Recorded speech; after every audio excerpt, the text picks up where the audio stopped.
The sterile scent of antiseptic clung to everything, a stark contrast to the Chanel No. 5 that usually perfumed her world.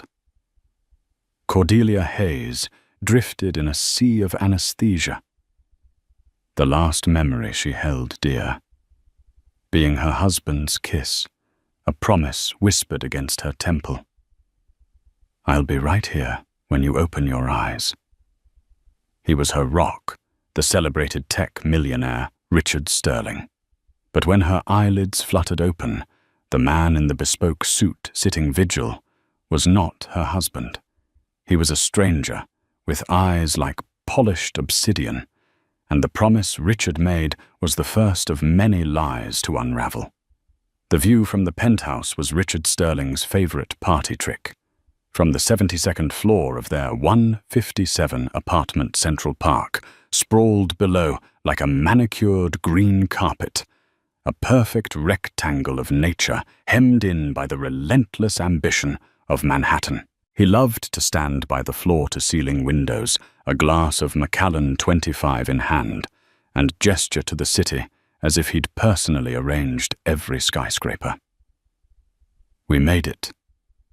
Cora, he'd say, his arm wrapping securely around Cordelia's waist, his chin resting on her hair. Top of the world. To Cordelia, it often felt less like the top of the world, and more like a beautifully appointed cage. The apartment was a symphony of minimalist luxury, gleaming marble floors, artfully distressed concrete walls, and furniture that looked more like sculpture than something a person could comfortably sit on. It was Rick's taste, curated by a designer he'd poached from a rival billionaire.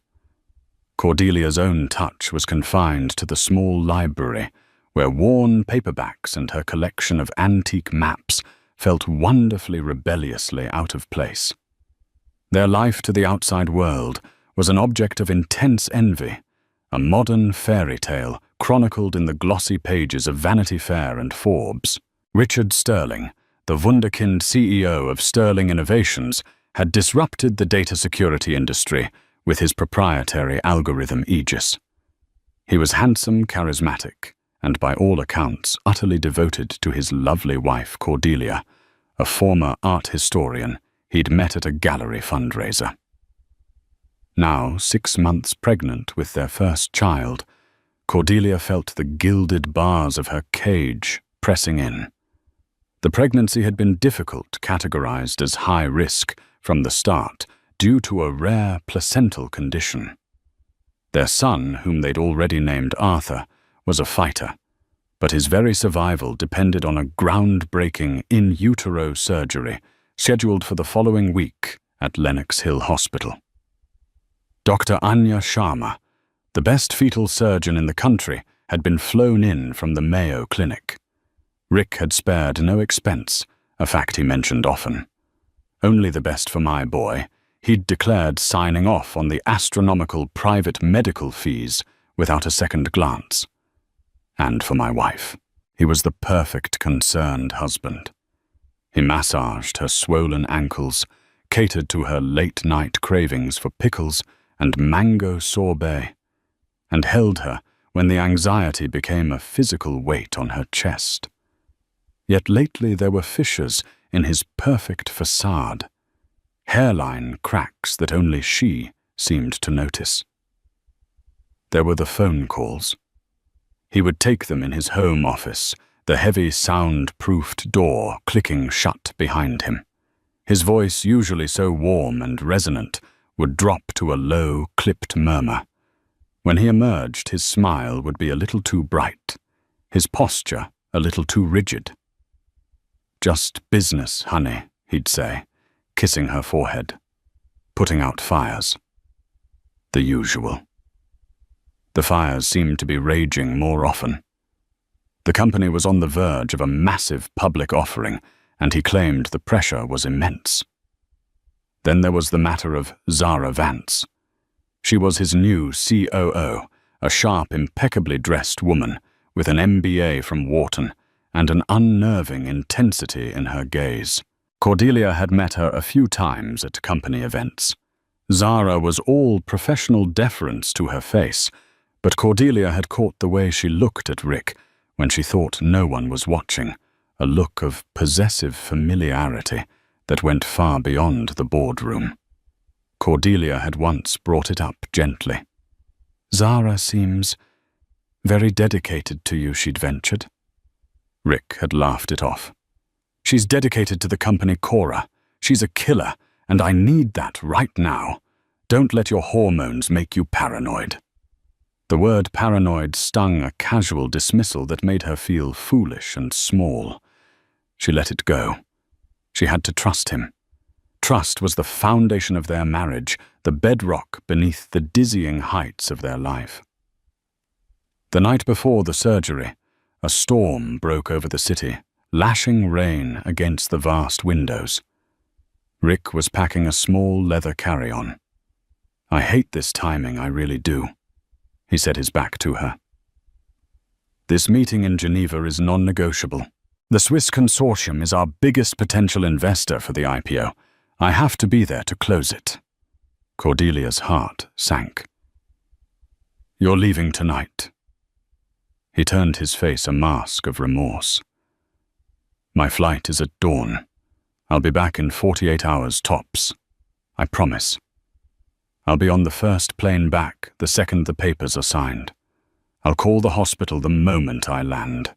Dr. Sharma knows the situation." He knelt before her chair, taking her hands in his. His hands were always so warm. "My heart will be right here with you and Arthur. Every second." Something cold snaked around her own heart. "Rick, please." "Can't it wait? Just 2 days, if I don't go. The deal collapses," he said, his voice firm but gentle. "This is for us, Cora. For our future. For Arthur's future. So he never has to worry about a single thing." He framed her face with his hands, his blue eyes earnest and compelling. "I love you more than anything. You know that, right?" She nodded, swallowing the lump of fear in her throat. He was right. He was building an empire for them. This was the price of that empire. She was being selfish. Later that night, as he slept beside her, his phone buzzed on the nightstand. The screen lit up for a fleeting second. Cordelia, awake with a mixture of nerves and discomfort, saw the preview of the message. It was from Zara Vance. "Everything is in place. Wheels up at 6 a.m. See you on the other side. See you on the other side." It sounded so final, so ominous. Cordelia's breath hitched, but then she rationalized it away. Of course, Zara was going to Geneva with him. She was the COO. It was a business trip. On the other side meant after the deal was done. Her mind, frayed by anxiety, was inventing conspiracies. She curled up against her husband's back, willing herself to believe in the man she loved, the man who had promised to build their world brick by gilded brick. She closed her eyes and prayed for the morning, for the surgery to be a success, and for the safe return of the man who was her entire world. The morning arrived grey and sullen, the city shrouded in a damp mist that mirrored the fog in Cordelia's mind. The ride to Lenox Hill was silent, the plush interior of the Rolls-Royce, suddenly feeling claustrophobic. Rick held her hand, his thumb tracing soothing circles on her skin, but his attention was elsewhere. He kept glancing at his Patek Philippe watch, a nervous energy thrumming just beneath his calm exterior. "You'll be great, Cora. You're the strongest person I know," he murmured, as they pulled up to the private entrance of the hospital's maternity wing, an entrance reserved for those who measured their privacy in dollars. "I wish you were staying," she whispered, her voice trembling. "I know." "God."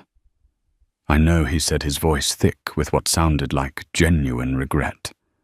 "I'll be watching my phone. Your mom will be here soon, and Alistair will be in the waiting room." Alistair Finch was Rick's personal lawyer, a stoic man who had been with him since the beginning. His presence seemed an odd choice for a hospital vigil, but Rick had insisted he be there to handle any and all paperwork, just in case. Inside a private suite that looked more like a room at the Four Seasons was waiting for her. Nurses bustled around with quiet efficiency. Cordelia changed into a standard-issue hospital gown that felt rough against her skin, a humbling piece of cotton in a world of cashmere and silk. The anesthesiologist, a kind-faced man named Dr. Evans, came in to explain the procedure. He spoke of epidurals and general anesthesia in a calm, reassuring tone. But his words swam in Cordelia's ears. All she could focus on was the rhythmic beat of the fetal heart monitor, the steady thump, thump, thump that was her son's life force, her anchor. Rick stayed until the very last moment. When the orderly arrived with the gurney, he leaned down and kissed her a long, lingering press of his lips against hers. "I love you," he whispered into her hair. "Fight for our boy. I'll be on a plane before you even wake up. I'll be right here." He touched her cheek, his gaze intense. "I promise." That was the last she saw of him. His handsome face, etched with concern, framed in the doorway, before he turned and walked away, his confident stride never faltering.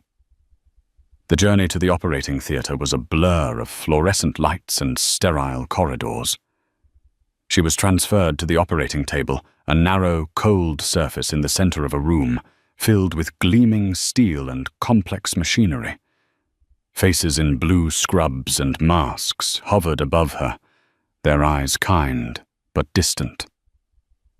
Dr. Sharma, a woman with a formidable reputation and surprisingly gentle hands, gave her arm a reassuring squeeze. "We're going to take very good care of you and Arthur Cordelia," she said. "Just relax and count backward from 100. Dr. Evans fitted a mask over her face. The scent of antiseptic plastic filled her nostrils. 100. She began, her voice a fragile thread of sound. Her thoughts drifted back to Rick, his promise. "I'll be right here." She pictured him boarding his private jet at Teterboro, settling into a cream leather seat, perhaps already on a conference call with the Swiss consortium. She pictured him landing in Geneva, the crisp mountain air, the swift closing of a deal that would secure their future forever. She pictured him racing back his heart with her, just as he said. 99. The operating room was a hive of controlled activity.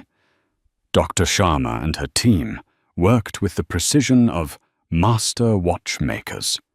The surgery was a marvel of modern medicine, a minimally invasive procedure that involved making a tiny incision in the uterus to reach the placenta and correct the vascular issue that was threatening Arthur's growth. Every movement was guided by high-resolution ultrasound. Every vital sign monitored on a bank of screens that beeped and flashed in a steady, life-affirming rhythm. Hours passed. The team worked tirelessly navigating the delicate microscopic world of an unborn child. They were fighting for 2 lives, a battle waged with scalpels no bigger than an eyelash and sutures as fine as silk. Outside, the sterile bubble of the OR life went on. In the waiting room, Cordelia's mother Helen wrung her hands, sipping lukewarm coffee, while Alistair Finch sat stiffly in a chair, checking his phone with grim regularity, his face unreadable. Back in the operating room, Dr. Sharma made the final, crucial repair. A collective muted sigh of relief went through the team. "Closure," she commanded, her voice calm but triumphant. The most dangerous part was over. Mother and child were stable. The long night was coming to an end. 98. Cordelia whispered in the depths of her unconscious mind. She was in their apartment. Rick was there, holding a tiny baby wrapped in a blue blanket. Arthur. He was smiling, his familiar, dazzling smile. "See Cora," he said, his voice echoing as if in a vast chamber. "I told you everything would be fine. I'm right here." He leaned in to kiss her, but his face began to distort, the features melting like wax. His smile twisted into a sneer. The baby in his arms vanished. The penthouse walls dissolved, replaced by an endless, empty darkness. A cold, terrifying void opened up beneath her, and she was falling. 97. A single tear escaped her closed eye and traced a path down her temple as the drugs held her fast in their chemical embrace, blissfully unaware that the promise, the man, and the world she knew were already gone. The longest night of her life was not the one spent on the operating table, but the one that was just beginning to dawn. Consciousness returned not as a sudden jolt, but as a slow, creeping tide. It began with an awareness of sound, the soft, rhythmic beep of a machine, the distant murmur of voices, the whisper of rubber-soled shoes on linoleum. Then came sensation, the dull, throbbing ache in her abdomen, the scratchiness of the sheets, the dry, papery feel of her own tongue. Cordelia's eyelids were heavy, glued shut with the residue of sleep and anesthesia. She forced them open, blinking against the muted afternoon light, filtering through the blinds of her private room. The first thing she saw was the IV stand beside her bed, clear bags dripping fluid into a tube taped to her hand. The second thing she saw was the empty chair beside her bed. The chair where Rick was supposed to be. A flutter of panic, swift and sharp, pierced through the fog in her brain. "Rick," she croaked, her voice a rough, unused thing. A nurse she hadn't seen before, a kind-faced woman with her name Seraphina Croft embroidered on her scrubs, bustled in. "Mrs. Sterling, you're awake. That's wonderful. How are you feeling?" "Where's my husband?" Cordelia asked, her voice gaining a little strength. "And the baby is Arthur. Is he okay?" The nurse's smile was warm and immediate. The surgery was a complete success, a textbook case. "Your son is a little champion. He's stable and resting in the NICU. You can see him as soon as you're feeling a bit stronger." Relief washed over Cordelia so intensely it left her dizzy. Arthur was safe. The nightmare was over. But the relief was instantly soured by the persistent gnawing question. "My husband? Richard? He was supposed to be here. Did he call his flight from Geneva?" Nurse Croft's professional smile tightened almost imperceptibly at the edges. She busied herself checking Cordelia's vitals, her movements a little too deliberate. "Your mother was here all morning. She just stepped out to get some lunch.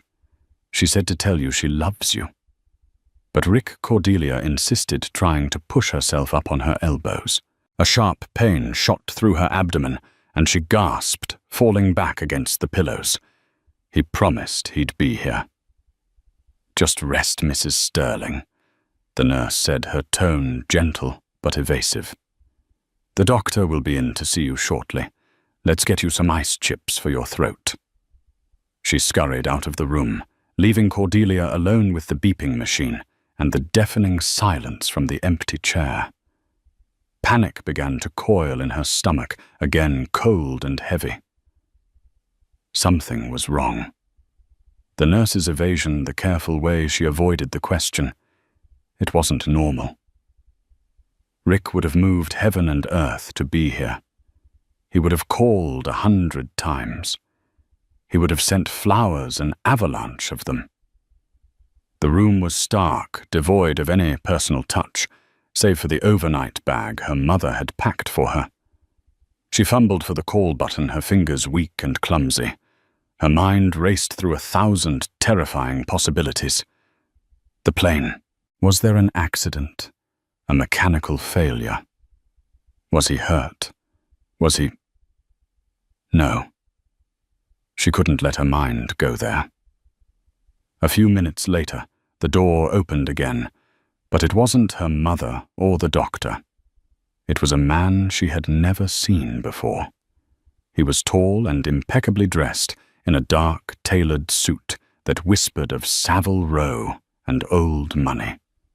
His hair was a distinguished salt and pepper, his features sharp and patrician. He moved with a quiet, predatory grace, closing the door softly behind him. But it was his eyes that held her captive. They were a cool, startling grey like a winter sky, and they regarded her with an unnerving, analytical calm. He looked completely out of place in the cheerful hospital room. He walked over to the empty chair, Rick's chair, and sat down, placing a slim leather briefcase on the floor beside him. He didn't smile. He didn't introduce himself. He simply sat, his hands resting on his knees, and watched her. Cordelia stared back, a mixture of fear and confusion churning within her. Who are you?" she managed to ask. "Are you from the airline? Is my husband? Is Richard okay?" The man's expression remained unchanged. His voice, when he finally spoke, was low and measured a baritone that seemed to absorb all the sound in the room. "Richard is not on a plane, Mrs. Sterling. He never went to Geneva." The words hung in the air, nonsensical. "What are you talking about?" Of course he did. He had a meeting with the Swiss consortium. Her voice trailed off as she saw the absolute certainty in his gaze. He wasn't lying. He wasn't mistaken. "There is no Swiss consortium." The man stated each word a precise, deliberate blow. The meeting was a fiction. "No." Cordelia whispered, shaking her head, a desperate denial rising in her throat. "You're wrong. You're mistaken." "Who are you? I want you to leave." "My name is Nathaniel Blackwood," he said, as if the name itself should explain everything. To Cordelia, it meant nothing. But the weight with which he said it implied it should. "And I'm afraid, Mrs. Sterling, that your husband is gone. He has vanished." Cordelia felt the room tilt, the steady beeping of the heart monitor, seeming to grow louder, faster, a frantic counterpoint to the blood pounding in her ears. "Vanished? What do you mean, vanished? People don't just vanish." "Did you call the police?" "We need to call the police." Nathaniel Blackwood leaned forward slightly, his grey eyes pinning her to the bed. "Oh, the police are looking for him. So is the FBI. And Interpol." He paused, letting the gravity of his words sink in. "Your husband didn't just leave for a business trip, Mrs. Sterling. He ran."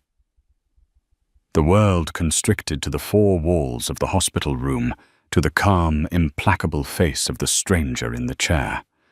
Cordelia's mind reeled, refusing to process his words. Interpol, the FBI. It was a nightmare, a grotesque misunderstanding. Rick Heir. Rick was a brilliant CEO, a philanthropist, a man who sat on the board of the City Ballet. He wasn't a criminal. "I don't understand," she said, her voice a fragile whisper. "There has to be a mistake. Rick wouldn't run." Nathaniel Blackwood reached down and picked up a remote control from the bedside table. With a soft click, the large flat-screen television mounted on the wall flickered to life. It was tuned to a 24-hour news network. The breaking news banner at the bottom of the screen told a story, that made the air leave her lungs. Tech mogul Richard Sterling vanishes amidst massive fraud probe at Sterling Innovations. A picture of Rick smiling at a recent gala was displayed next to the anchor's grim face. Cordelia's own image flashed on the screen for a moment, a candid shot of her and Rick leaving a restaurant, her hand resting on her pregnant belly. Authorities have issued a warrant for the arrest of Richard Sterling, 38, the celebrated founder of Sterling Innovations. The anchor reported his voice crisp and professional. Sources within the SEC confirm that Sterling is the primary subject of an investigation into an alleged multi-year, multi-billion-dollar Ponzi scheme. Sterling, along with his chief operating officer Zara Vance, is believed to have fled the country early this morning. Zara Vance. The name hit Cordelia like a physical blow. The text message. Wheels up at 6 a.m. See you on the other side. It wasn't about a business deal. It was about this. An escape. No. She breathed, her eyes fixed on the screen. No, no, no.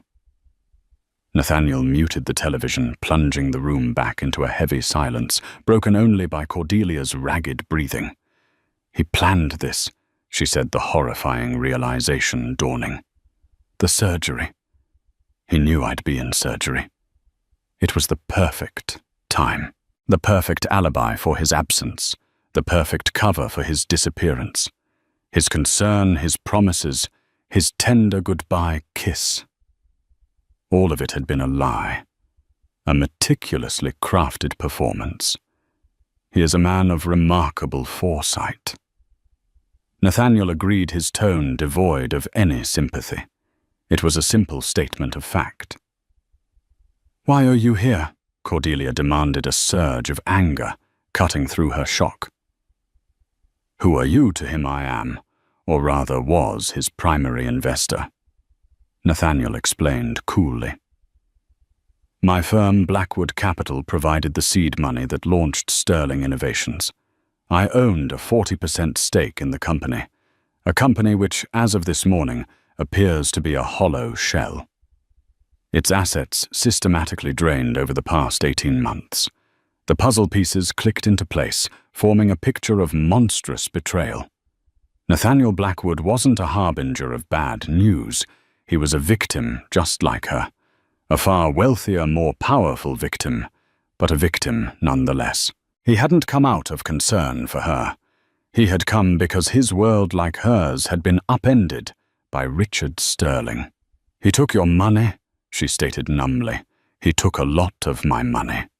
Nathaniel corrected, a flicker of something hard and dangerous in his eyes, along with the money of every other person who believed in his vision. He didn't just embezzle funds, Mrs. Sterling. He fabricated earnings reports, created fictitious clients, and sold a revolutionary algorithm that my tech analysts now believe was largely vaporware.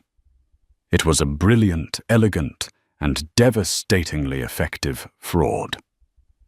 Cordelia squeezed her eyes shut, trying to reconcile the man he was describing with the man she had married. The man who read poetry to her, who knew her coffee order by heart, who had cried with joy when they first heard their son's heartbeat. How could both men be the same person? The penthouse, she whispered, her thoughts scattering. The accounts. Our money. Nathaniel's expression was grim. The apartment was leased, not owned. The lease was terminated this morning. Your joint bank accounts were emptied via a wire transfer to a Cayman Islands account at 5:47 a.m. The art, the cars, the jewelry he gifted you, all purchased with stolen funds. They will be seized by federal authorities as assets in the investigation. He paused, delivering the final crushing blow. As far as the law is concerned, Mrs. Sterling, you have nothing. Less than nothing, in fact. Rick was also kind enough to leave behind a mountain of corporate debt, some of which he secured with personal guarantees that you co-signed. The room began to spin. The pain in her abdomen flared a sharp reminder of her physical vulnerability. She had co-signed dozens of documents over the years: loan applications, investment forms, partnership agreements. Rick had always called it a formality. Just sign here, honey. Standard procedure. She had trusted him implicitly, her pen stroking across the pages without a second thought, sealing her own financial ruin. She looked at Nathaniel Blackwood, at his cold, unpitying eyes. He wasn't there to comfort her. He wasn't an ally. He was a predator who had lost his prey, and now he was circling the den, assessing what was left. "So you've come to collect," she said, her voice laced with a bitterness that surprised her. "Is that it? To tell the pregnant wife of the man who conned you that you're taking the bed she's lying in?" For the first time, a flicker of something unreadable passed over Nathaniel's face. He leaned back in the chair, steepling his fingers. "On the contrary, Mrs. Sterling," he said, his voice dropping to a conspiratorial hush, "I'm here to make you a proposition." The word proposition hung in the sterile air, heavy with unspoken implications. Cordelia stared at him, her mind a maelstrom of grief and fury. A proposition. What could she possibly have that this man, this titan of finance, could possibly want? She was destitute, betrayed and physically broken, tethered to a hospital bed by tubes and wires. "I have nothing to offer you," she said, her voice flat. "Your own words." "You are mistaken." Nathaniel countered, his gaze sharp and calculating. "You have two things of immense value. First, you are Richard Sterling's wife. In the eyes of the world and the law, you were his closest confidant. You shared his home, his life. It is presumed you know things, his habits, his contacts, his secrets." "If I knew his secrets, I wouldn't be here," she retorted, gesturing weakly at her surroundings. Perhaps he conceded. Or perhaps you are a more talented actress than he was an actor. It matters little what is true. It matters what is perceived. The second thing you have is his son. Cordelia's blood ran cold. A primal protective instinct flared within her so fierce it momentarily eclipsed her pain. Her hand moved instinctively to her bandaged abdomen. "You will not involve my child in this." "He is already involved," Nathaniel stated, his voice devoid of emotion. "He is Richard Sterling's only heir. That fact alone makes him a significant asset." "He is not an asset," she hissed. "He is my baby." Semantics. Nathaniel dismissed with a slight wave of his hand. "Listen to me carefully, Mrs. Sterling. Richard did not just steal from me. He made me look like a fool. Nathaniel Blackwood does not suffer fools. My reputation, the very foundation upon which my empire is built, is one of meticulous due diligence and unshakable judgment. Richard has tarnished that. I will not allow that to stand. I will find him, and I will dismantle his life as thoroughly as he attempted to dismantle my portfolio." His words were delivered with a chilling intensity, a promise of cold, methodical revenge. He was known in financial circles as the Architect, a name earned for his ability to both construct and demolish corporate structures with breathtaking precision. Cordelia was now seeing the demolition expert firsthand. "This is where you come in," he continued, leaning forward again. "The authorities will move slowly, bound by bureaucracy and jurisdiction. I am not. I have resources they can only dream of. But they have something I do not: public sympathy. A pregnant wife abandoned and betrayed on the day of a critical surgery. You are a media darling in the making. A tragic, compelling figure." Cordelia felt a wave of nausea. He was talking about her life as if it were a strategy, a public relations campaign. "I have no interest in being a media darling," she said. "Your interest is irrelevant," he replied bluntly. "It is what you are. My proposal is this: you will cooperate with me. Exclusively. You will not speak to the FBI, the SEC, or any reporter without my counsel present. In return, I will provide for you. I will cover all your medical expenses, past and future. I will secure the finest legal representation for you, a team led by a man named Alistair Finch." Cordelia's head snapped up. Alistair Finch? He was Rick's lawyer. He was in the waiting room this morning. Yes, a pragmatic man. His loyalty was to the money, not the man. "Now it's my money," Nathaniel said, without a hint of irony.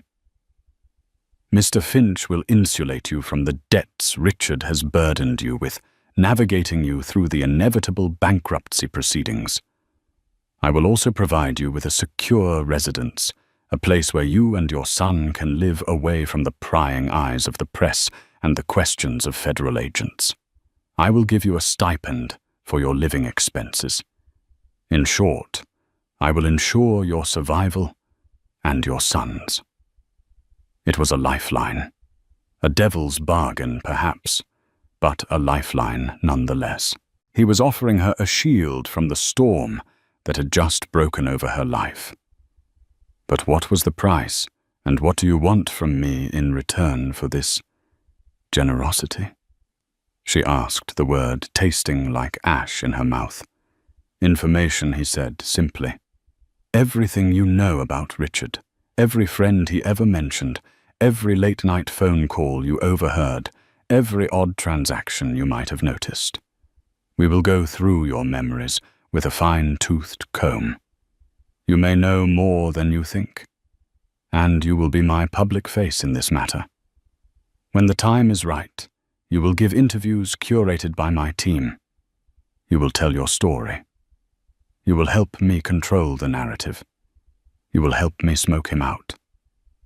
He wanted to use her, to weaponize her pain, her story, her son, to turn her into a pawn in his high-stakes game of revenge and recovery. She looked at his cold, calculating eyes and saw the ruthlessness that had surely made him a billionaire. He was no better than Rick, just on the other side of the crime. But what choice did she have? She was alone, penniless and responsible for a fragile new life. Her family had little money.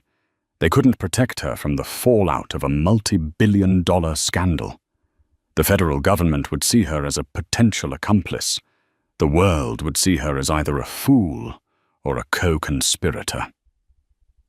Nathaniel Blackwood was offering her the one thing she desperately needed: a sanctuary.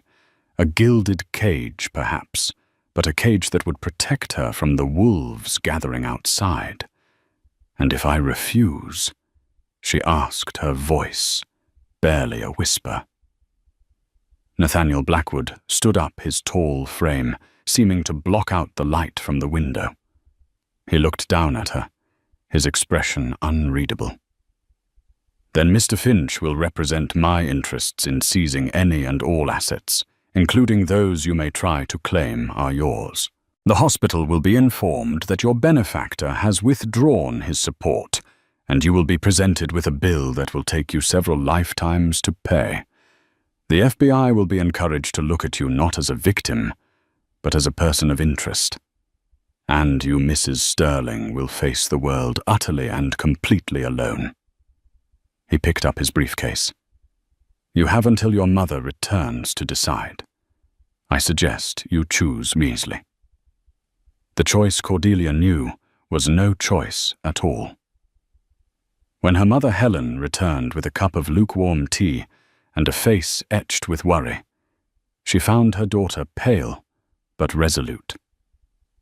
The news had broken while she was in the cafeteria, and she was bracing herself to comfort a shattered woman, Instead, she found a woman who looked like a soldier, surveying a battlefield. "There's a man," Cordelia said, her voice steady. "His name is Nathaniel Blackwood. He's going to help us." Helen looked bewildered, but Cordelia offered no further explanation. When Nathaniel returned, she simply nodded at him. The deal was struck. The days that followed were a surreal blur. While Cordelia recovered from her surgery, her hospital suite became the headquarters for her new life. Alistair Finch, the lawyer who had once served her husband's interests, now sat by her bedside, his demeanor just as stoic, but his allegiance clearly shifted.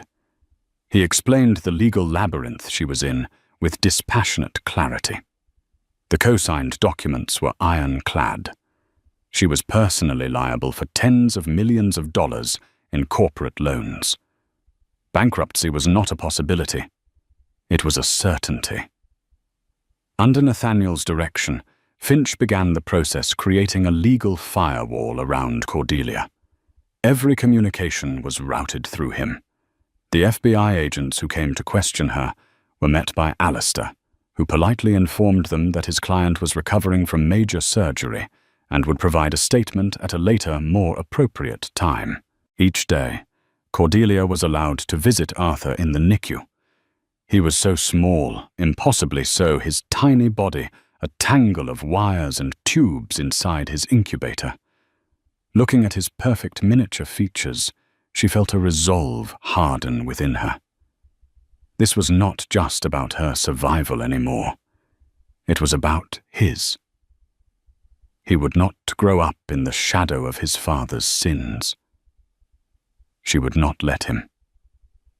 During the long hours by his side, her mind sifted through the wreckage of her marriage, searching for the red flags she had so willfully ignored.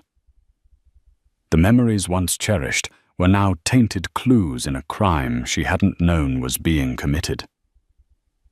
There was the time she'd stumbled upon a second set of ledgers in Rick's home office.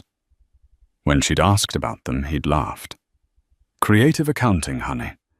A little something for the IRS, a little something for us. Everyone does it." He'd been so charming, so dismissive of her concern that she'd accepted the explanation. There were the offshore holding companies he'd set up, which he'd described as tax efficiency strategies. He'd even had her named as a director on one of them, a company registered in Panama. "It's just a title, Cora. It means nothing," he'd assured her as she signed the papers. Alistair Finch now informed her that this shell company had been used to launder millions of dollars. With Nathaniel's team of forensic accountants, a clearer picture of Rick's deception emerged. It was a web of staggering complexity. But as they dug deeper, a new, more sinister thread appeared, one that went beyond financial fraud. One of Nathaniel's investigators, a former MI6 agent named Gavin, uncovered a trust.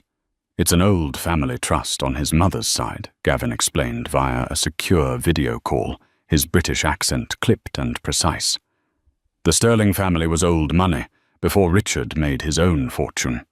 The trust is worth approximately $50 million. But there are conditions. A bloodline clause." He couldn't touch the principal. Nathaniel clarified, picking up the thread. He was in the room with Cordelia observing the call, not until he produced a legitimate biological heir. The air in the room grew thin.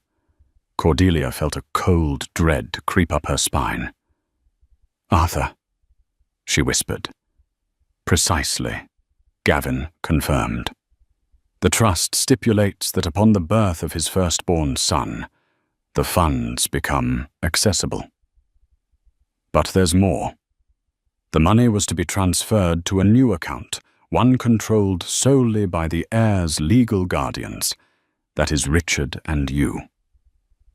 The paperwork to establish this new account was filed 3 months ago.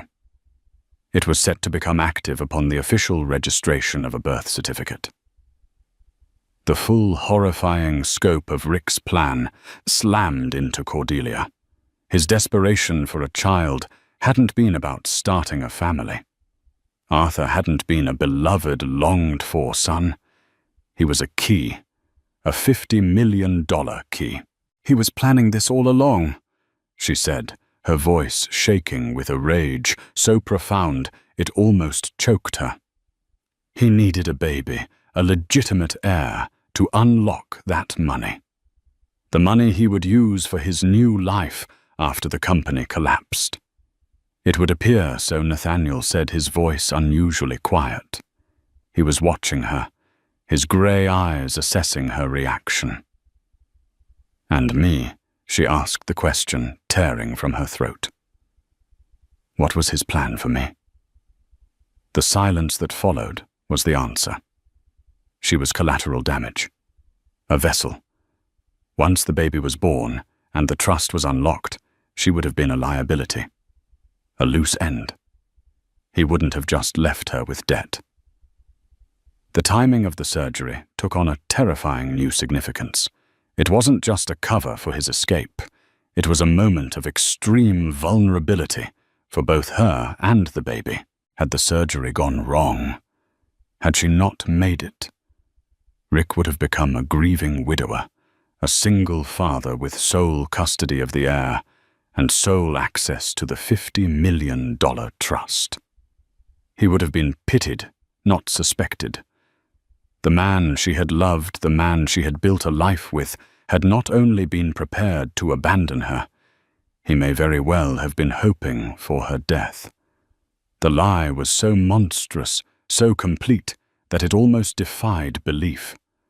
Her marriage, her pregnancy, the love she thought they shared, it was all a fabrication, a long con to get his hands on a pot of gold.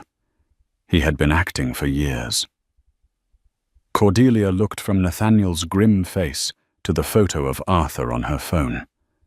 The anger coalesced into something hard and sharp inside her chest. It was no longer just about survival. It was about justice. Rick hadn't just stolen money. He had stolen her life, her trust, her past. He had tried to turn her son into a pawn and her into a casualty. "Find him," she said to Nathaniel, her voice low and venomous, devoid of any of its previous fragility. "I don't care what it takes or what it costs. Find him." Nathaniel Blackwood gave a slow, deliberate nod. For the first time, he looked at her not as a pawn or an asset, but as something else entirely, an ally. That he said a ghost of a smile touching his lips was never in doubt. The day Cordelia was discharged from Lenox Hill, the sky over Manhattan was a brilliant, achingly cloudless blue. It felt like a personal insult, a world flaunting a beauty she could no longer feel. The simple act of leaving the hospital was a complex, clandestine operation, orchestrated by Nathaniel Blackwood's invisible hand. There was no triumphant walk out the main entrance. Instead, she was guided through a series of service corridors, the scent of bleach and floor wax replacing the antiseptic air of her room. She sat in the wheelchair, a requirement of hospital policy, but it felt like a symbol of her own fragility. Yet in her arms, she held a universe of strength. Arthur, wrapped tightly in a soft cashmere blanket, was a warm, solid weight against her chest. His tiny rhythmic breaths were the only sound that seemed real. He was the anchor in her swirling chaos. That woman, the one who had checked in as Mrs. Richard Sterling, a name synonymous with tech royalty and philanthropic galas, had died somewhere between the anesthesia and the betrayal. The woman being wheeled out, now dressed in simple clothes, procured by an unknown assistant, was someone else entirely. Someone harder, colder, and forged in the unblinking fire of truth.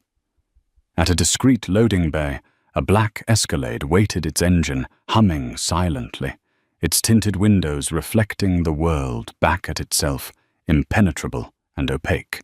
The driver, a large man with a thick neck and a fading scar that snaked from his ear to his jaw, got out and opened the door without a word. He moved with the quiet efficiency of a man accustomed to handling precious, fragile cargo. This was Nathaniel Blackwood's world, now a world of silent professionals, tactical precision, and deep, unnerving shadows. The Escalade whisked them away from the Upper East Side, leaving the last vestiges of her former life behind. She didn't look back. There was nothing to see but a ghost town of memories. The vehicle moved west toward the Hudson River, eventually pulling into the stark concrete entrance of a private garage beneath a gleaming glass tower in Hudson Yards. Nathaniel was waiting for them, standing beside the elevator bay, his posture as severe and unyielding as the building around them. "Welcome," he said, his voice echoing slightly in the cavernous space. It wasn't a welcome to a home, but an induction into a new reality. He led her to a private elevator that opened directly into a sprawling apartment on the 78th floor. The view was the first thing that hit her, a panoramic vista of the river and the city that was even more commanding than the one from her old penthouse. But this was a cold, corporate beauty. The apartment was a masterpiece of minimalist design, all sharp angles, cool tones, and polished surfaces. It smelled of new paint and expensive leather, an anonymous, uninhabited scent. It was not a home. It was a holding cell, a gilded core designed for absolute security. The building has the best residential security system in the city. Nathaniel explained, his voice a low monotone, as he gave her the tour. The elevators are biometric, keyed only to my prints, and as of 5 minutes ago, yours. All windows are ballistic glass. There is a staff on my payroll, a driver, a nanny, and a cook who will be at your disposal. They have all been thoroughly vetted and have signed non-disclosure agreements, thicker than a novel. Vetted Cordelia knew meant they were his eyes and ears. Her keepers. My prison, she stated, her voice flat. She walked across the vast living room to the floor-to-ceiling window, bouncing a slightly fussy Arthur on her shoulder. The city below looked like a circuit board, a network of impersonal connections, a sanctuary. Nathaniel corrected his tone, unwavering. He came to stand beside her, his reflection a dark spectre in the glass. Richard Sterling made powerful enemies Mrs. Sterling. I am merely the one with the most vested interest in his capture. The others, he swindled construction magnates, Russian oligarchs, pension fund managers, might not to be as methodical in their pursuit of justice. You and your son are loose ends. You need to be protected. She knew he was right, but the protection felt suffocating. The first few weeks were an exercise in controlled monotony. The nanny, a stern but impeccably capable woman from Austria, named Maria, handled Arthur with a professionalism that bordered on clinical. The cook prepared nutritionally balanced meals that Cordelia ate without tasting. Her days found a new grim rhythm. Mornings were for Arthur. Afternoons were for the war room. Nathaniel had converted one of the spare bedrooms into a command center. Here she met daily with Alistair Finch and a rotating team of Nathaniel's investigators led by the unflappable ex-MI6 agent Gavin. Surrounded by whiteboards, financial charts, and satellite maps, Cordelia methodically dissected her life with Rick. It was excruciating, like performing an autopsy on her own heart. Think Cordelia Gavin would press his British accent, always polite, even when he was relentless. Did he ever mention offshore banking? Any specific countries? Even as a joke. One afternoon, staring at a list of shell corporations, one name, Argos Maritime, triggered a memory. He was on the phone late one night, she said, slowly closing her eyes to picture it. He was angry. He said something about The Argos deal is leaking like a sieve. We need a Cypriot firewall. She'd assumed it was business jargon. Now she repeated the words, and Gavin's pen flew across his notepad. Each memory was a weapon. Each forgotten detail, a bullet. She worked with a ferocity that surprised even herself, fueled by a cold, simmering rage. This was not grief. Grief was a luxury she couldn't afford. This was a reckoning. One evening, Nathaniel found her in the command center, long after the others had left. She was staring at a large map of the Mediterranean, a single red pin stuck in the island of Cyprus. Arthur was asleep in his bassinet, beside the desk, a small island of peace in a sea of conspiracy. "You've adapted," he observed, pouring himself a glass of water from a pitcher on the credenza. "Adaptation is a necessity for survival," she replied, her gaze fixed on the map. "I learned that from my husband. He adapted from a loving husband to a monster quite seamlessly." He was silent for a moment, studying her profile. "Alistair informed me that the final bankruptcy papers were filed today. You are cleared of all personal debt. In the eyes of the law, you are free." "I won't be free until he's found," she said, finally turning to meet his gaze.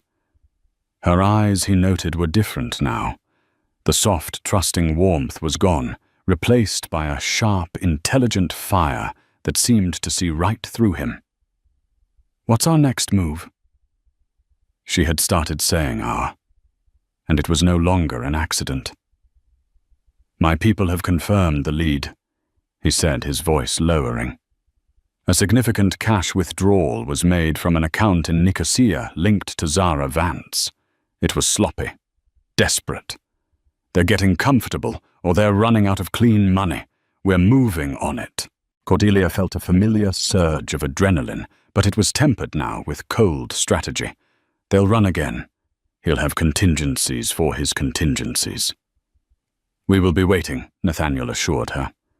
He was about to say more, but he stopped, his gaze falling on the sleeping baby. Arthur stirred his little hand, clenching and unclenching around the edge of his blanket. For all the talk of assets and heirs, he was just a child, perfect and innocent. Cordelia followed his gaze, and her expression transformed. All the hardness, all the anger melted away as she looked at her son. He was the one pure, true thing to come out of the wreckage. Rick had seen him as a key. Nathaniel saw him as leverage. But she saw him as her entire world. He was her reason, her motivation. Rick and Nathaniel were playing a game of billions of revenge and reputation. But her fight was for something far more valuable. She reached down and gently stroked Arthur's cheek with the back of her finger. Her resolve hardened once more. But this time it was different. It wasn't just about anger. It was about fierce, unyielding love. She turned back to Nathaniel, her voice quiet, but carrying the weight of an unbreakable vow. "When you find him," she said, "I want to be there. I don't mean in the country. I mean in the room. I want him to look me in the eye when his world comes crashing down." Nathaniel raised an eyebrow. "That would be irregular and dangerous." "It's non-negotiable," she countered, her voice like steel. "You want to dismantle his finances. I want to dismantle him. He needs to see that his greatest victim, the woman he left for dead, was instrumental in his downfall. He needs to see Arthur, the son he tried to use as a bank key, thriving in my arms. That is a punishment no court can deliver. That is the justice I will have. Without it, your victory is incomplete." Nathaniel Blackwood looked at the woman before him, the mother protecting her child. The survivor forged in betrayal, and he saw not a pawn, but a queen dictating the terms of surrender. He saw a partner whose motivations were now as pure and as dangerous as his own. He gave a slow, respectful nod. The battle was far from over. In fact, it had just begun. Cordelia's journey has just begun. The woman who entered that operating theatre is gone, replaced by a survivor forged in the fires of betrayal. With the enigmatic Nathaniel Blackwood as both her keeper and her key, she stands at a precipice. Will she reclaim the life that was stolen from her, or will she build a new one from the ashes, more powerful than before? The battle against Richard Sterling isn't just about money. It's about justice, survival, and the fierce, unyielding love for her child. What do you think she should do next? Let us know in the comments below. If you were captivated by Cordelia's story of survival and deception, please hit that like button, share this video with someone who loves a good drama, and don't forget to subscribe and turn on notifications so you don't miss the next chapter of this incredible saga. He was a man who had everything: a billion-dollar empire, a pristine reputation, and a beautiful, quiet wife who was the perfect ornament for his life. He thought he could have more.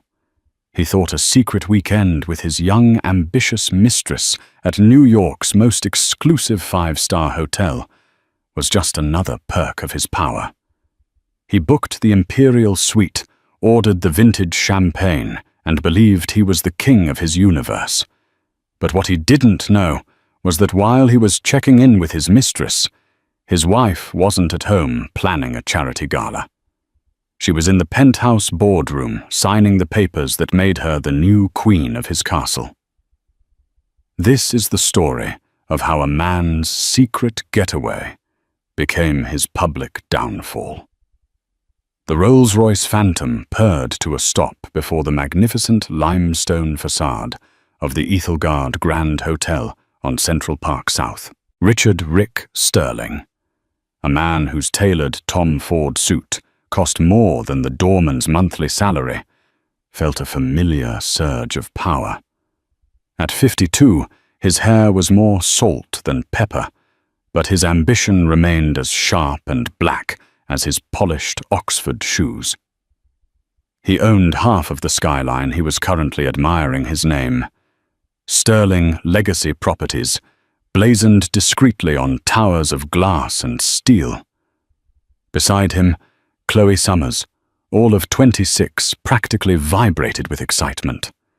Her blonde hair was a cascade of perfect waves, her dress a sliver of silk that hugged a figure sculpted by Pilates and ambition.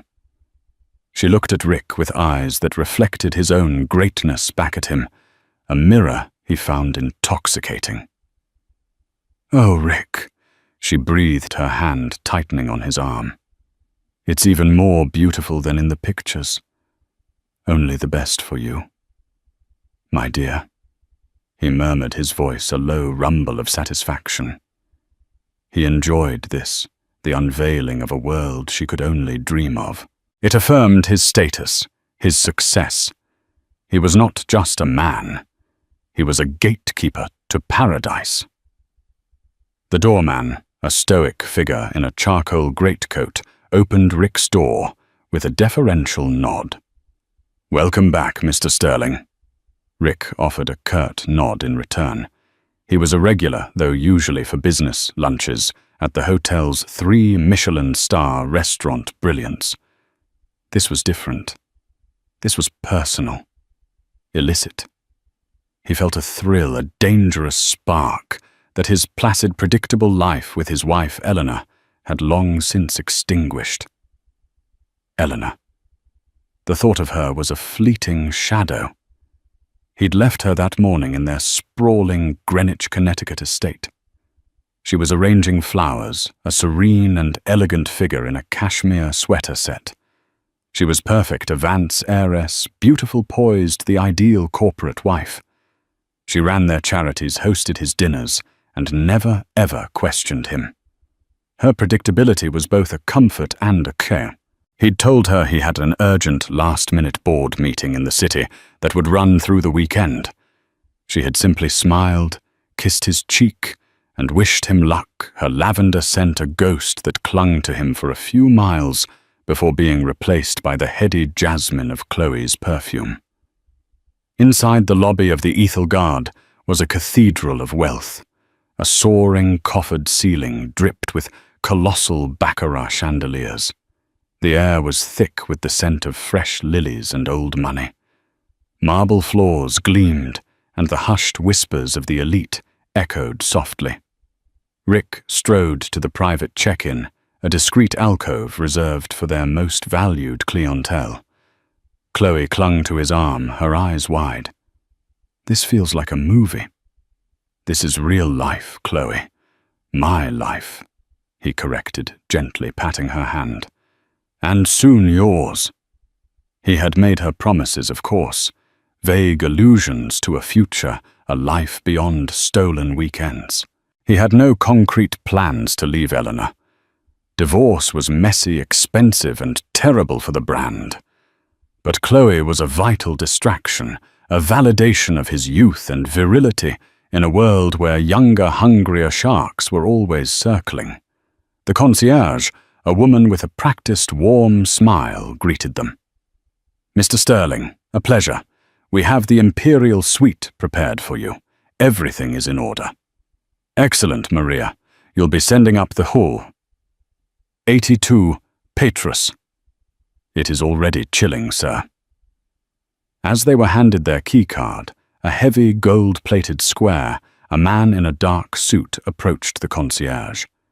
He looked flustered, his eyes darting around the lobby.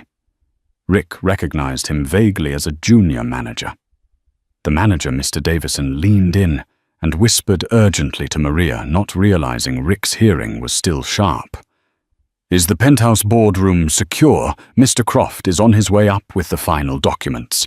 No one is to go to that floor without explicit clearance from him. The new chairwoman is arriving within the hour for the transition meeting." Maria nodded, her professional calm unwavering.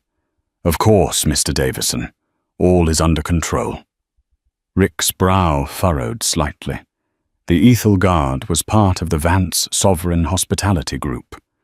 He knew old Marcus Vance, its legendary and notoriously ruthless founder, had passed away about 6 months ago.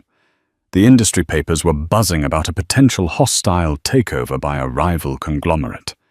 He made a mental note to have his analyst look into it. There might be an opportunity there. But the thought was fleeting.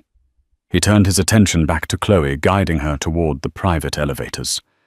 As the polished brass doors slid shut, enclosing them in their own private world, he leaned in and kissed her, the taste of her lipstick, a sweet promise of the weekend to come.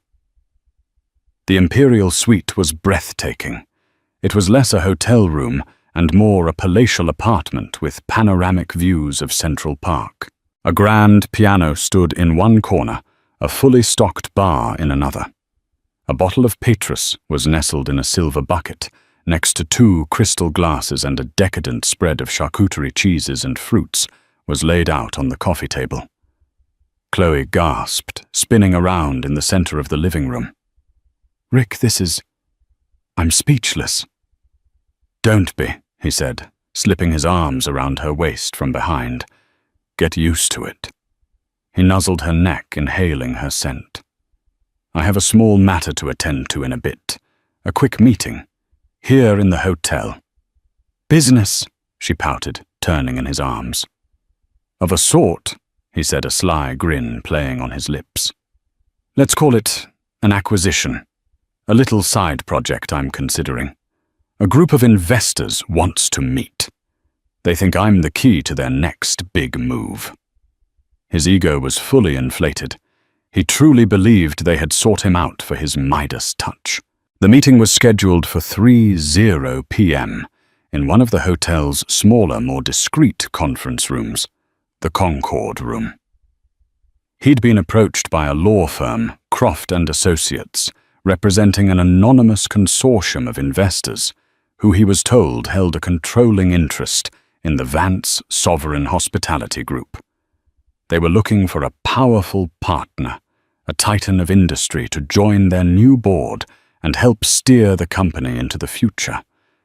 They had flattered him, appealed to his vanity, and he had taken the bait. The prospect of having a stake in the very hotel chain founded by his father-in-law was a delicious irony he couldn't resist. He checked his Patek Philippe watch. 2:45 p.m. Time to get ready. "You enjoy the champagne," he told Chloe, kissing her forehead. "Order anything you want from room service. I shouldn't be more than an hour." As he adjusted his tie in the grand gilded mirror, he felt invincible. He was Richard Sterling. He had the beautiful young mistress, the vintage wine, the palatial suite, and a lucrative new business deal about to fall into his lap. His wife was miles away, arranging flowers, blissfully unaware. He was the king, and this was his kingdom. Nothing could possibly go wrong. The Concord room was on the mezzanine level, a space designed for intimacy and discretion. It had no sweeping views, only walls paneled in dark mahogany and adorned with somber oil paintings of long-dead financiers. A long, polished table dominated the room, set with 12 leather chairs, crystal water glasses and monogrammed notepads. It felt less like a meeting room and more like a tribunal. Rick arrived precisely at 3:00 p.m. He expected to find a room full of eager investors, men in suits like his own, ready to court him. Instead, the room was empty except for one man standing by the window, his back to the door. He was tall and impeccably dressed, with silver hair and a posture that spoke of decades of authority. "Mr. Sterling," the man said, turning around. His face was lean and aquiline, his eyes a piercing blue. Rick recognized him instantly. This was Julian Croft, Marcus Vance's personal lawyer for over 40 years, a legendary legal shark in New York's corporate world. "Julian," Rick said, extending a hand, his confidence momentarily shaken.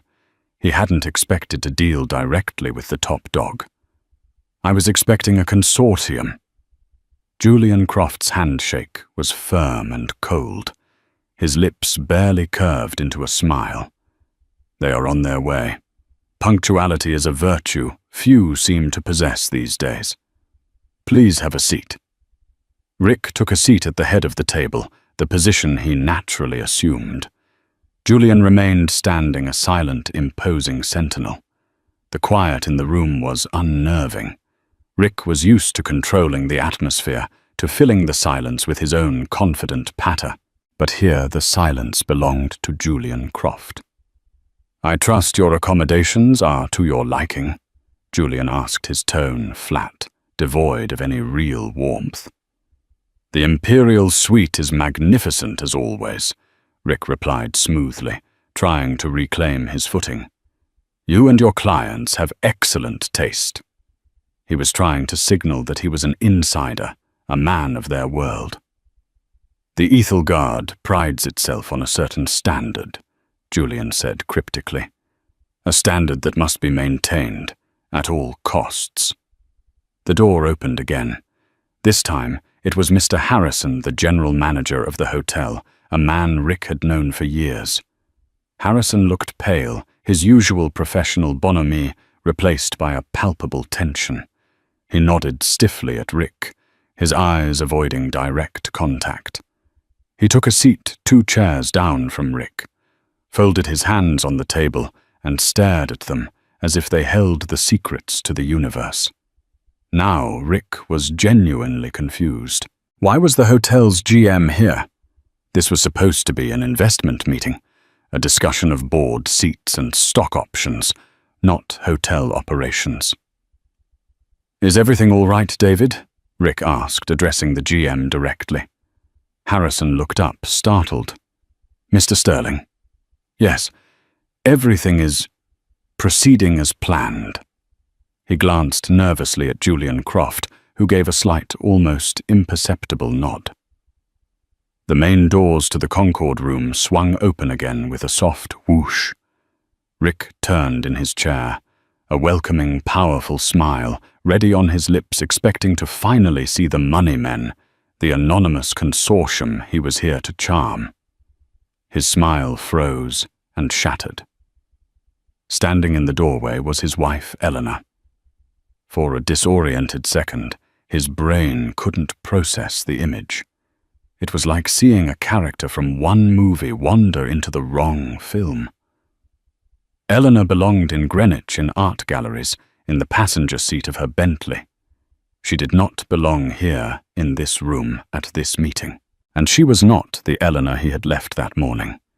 The woman he'd kissed goodbye was dressed in soft dove-grey cashmere. The woman standing before him was a vision of ice and steel. She wore a bespoke Armani power suit in a shade of midnight blue, so dark it was almost black. Her honey-blonde hair, usually worn in a soft chignon, was styled in a severe, elegant sweep back from her face. Her makeup was subtle but sharp, emphasizing the determined set of her jaw and the cold fire in her grey eyes. She held a leather portfolio in one hand, and her posture was ramrod straight. She looked taller, formidable. She was not his wife. She was a CEO, a predator. Rick shot to his feet, his mind racing. Was this a joke, a sting operation? Had she followed him? Did she know about Chloe? His heart hammered against his ribs, a frantic drumbeat of panic. "Eleanor," he stammered, his voice a hoarse whisper. What are you doing here?" She didn't look at him. Her gaze swept over the room, cool and appraising. She gave a slight nod to Mr. Harrison, who looked as if he might faint, and then her eyes landed on Julian Croft. "Julian," she said, and her voice was a revelation. It was the voice she used with staff, but sharpened to a diamond's edge. Clear, cold, and utterly entournement.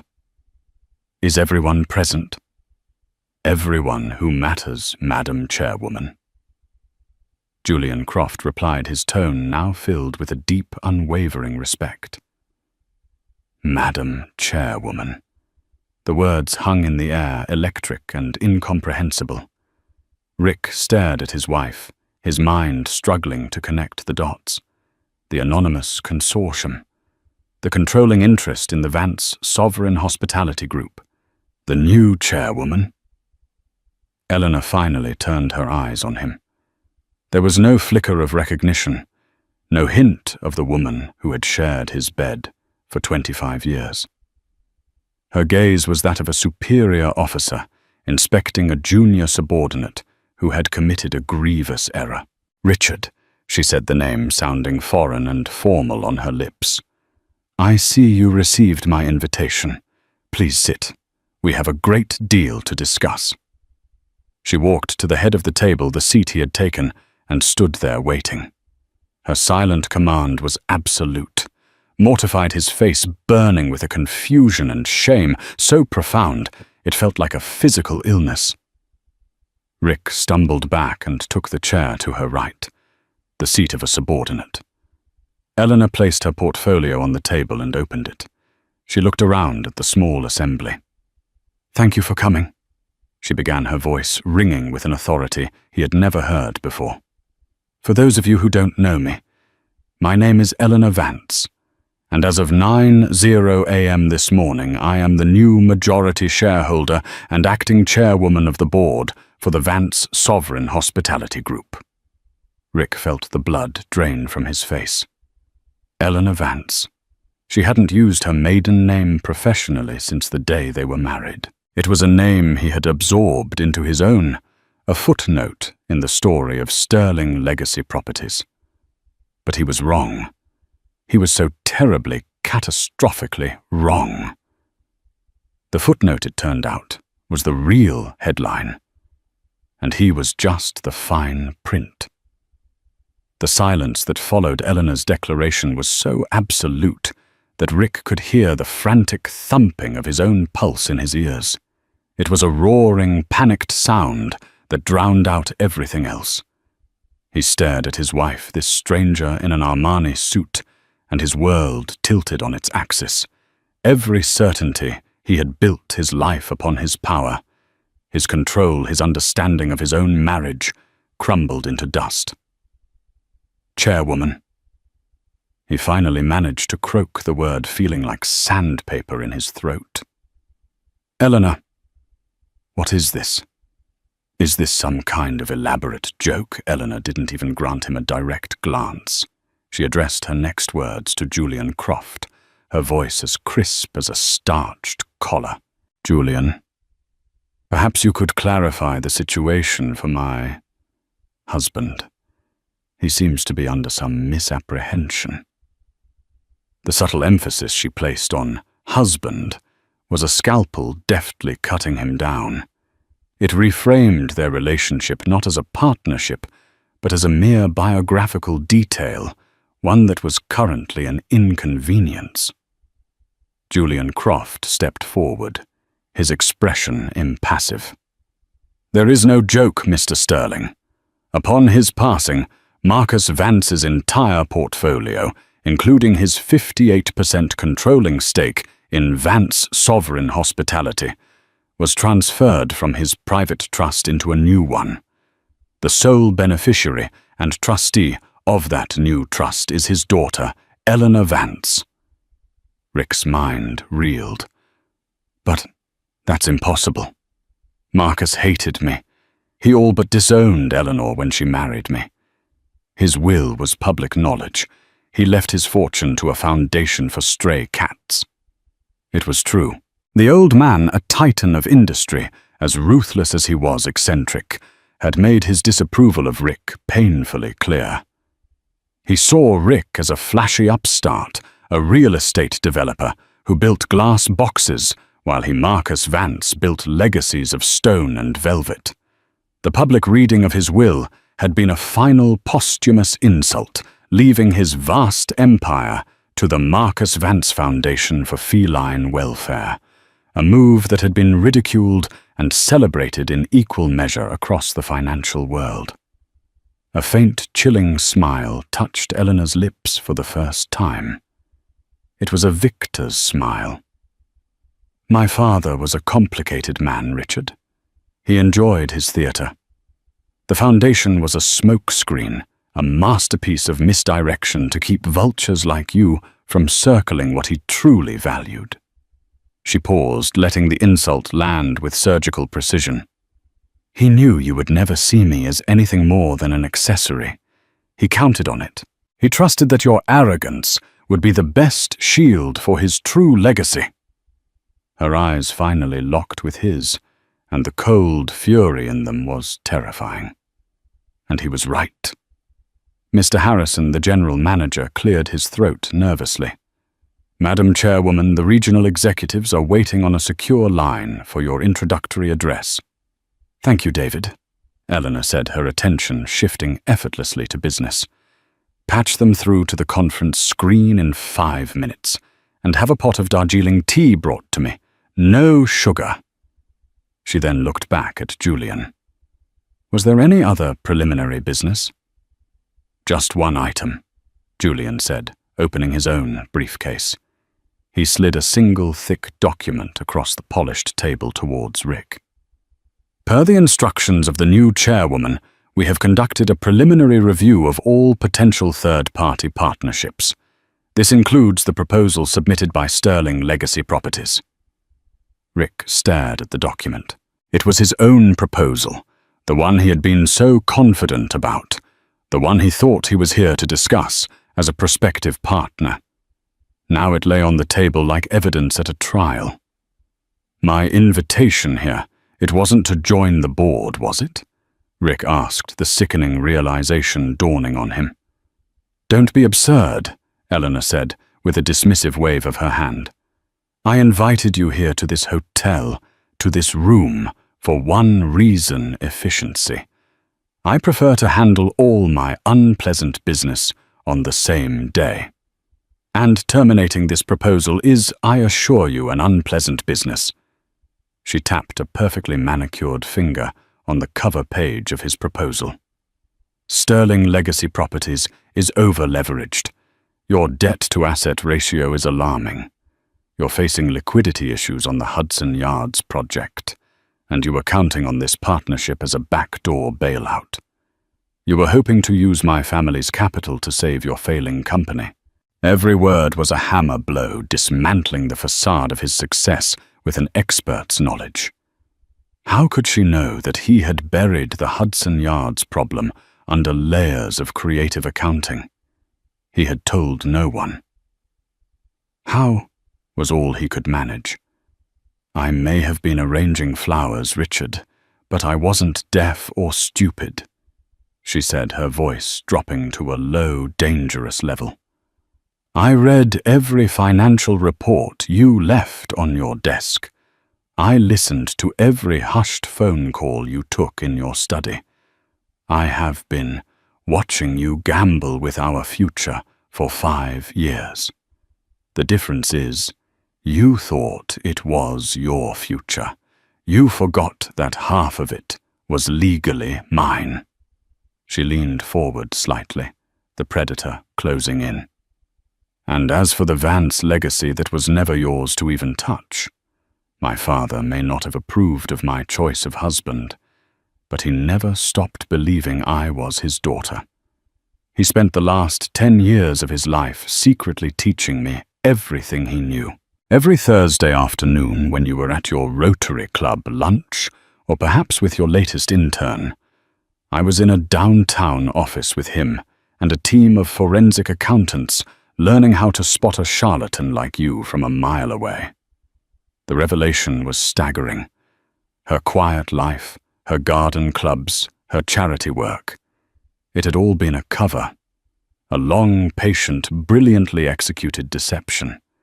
She hadn't been a quiet wife. She had been a queen in exile, biding her time. His thoughts suddenly flashed to Chloe upstairs in the imperial suite, drinking vintage wine, waiting for him. The absurdity, the sheer pathetic cliché of it all hit him with the force of a physical blow. He had been playing checkers while his wife was mastering 3-dimensional chess. So let's be clear, Eleanor continued, her voice rising again to its commanding boardroom tone. The Vance Sovereign Hospitality Group is not interested in a partnership with Sterling Legacy Properties. In fact, we consider your company's current financial instability to be a potential threat to the market. Consider this your official notice. She stood up, the meeting for her clearly concluded. Julian will handle the formal rejection. David, walk me to the penthouse office. I want to see the view my father loved so much. As she started to walk past him, Rick, in a desperate last-ditch effort, reached out and grabbed her arm. Eleanor, please. We need to talk. About us. She stopped. Slowly, she looked down at his hand on her arm with an expression of profound disgust, as if he were something she'd scraped off her shoe. She didn't pull away. She simply waited. Take your hand off me, Richard, she said, her voice soft but laced with venom. You are in my hotel, in my boardroom, and you are wasting my time. The conversation about us was over the moment you signed the hotel register with a woman named Chloe Summers. She knew. Of course she knew. She knew everything. He snatched his hand back as if he'd been burned. Eleanor straightened her sleeve and without a backward glance swept out of the room, leaving behind a silence thick with the ashes of a man's life. Rick Sterling, the titan of industry, sank back into his chair, utterly and completely defeated. The king had been checkmated by the queen he never even knew was in the game. The penthouse office of the Ethelgard Grand was Marcus Vance's sanctuary. It was a world away from the mahogany and leather of the downstairs meeting rooms. The space was modern minimalist, with floor-to-ceiling windows that offered a godlike 180-degree view of Central Park. It was a room that declared without speaking a word that its occupant was above the fray, observing the world from a position of unassailable power. Eleanor walked to the center of the room and stood before the vast expanse of glass, her reflection a stark silhouette against the sprawling green of the park and the glittering city beyond. For the first time since she had entered the Concord room, the iron mask of control slipped just for a moment. A deep, shuddering breath escaped her lips. She closed her eyes, and a single tear traced a path down her cheek. Julian Croft entered the office behind her, closing the door softly.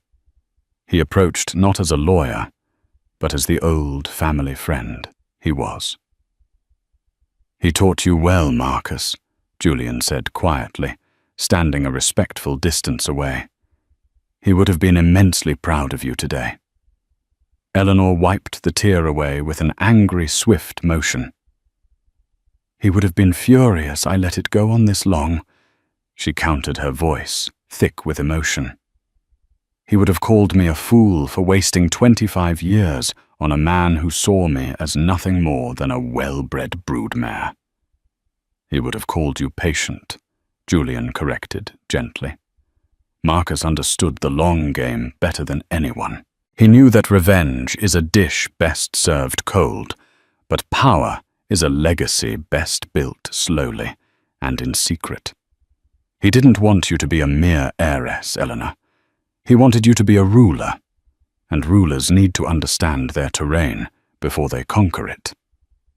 The story of her secret apprenticeship was one of quiet rebellion and profound love. After her marriage to Rick, Marcus Vance had, as Rick believed, all but cut her off. The public arguments were legendary.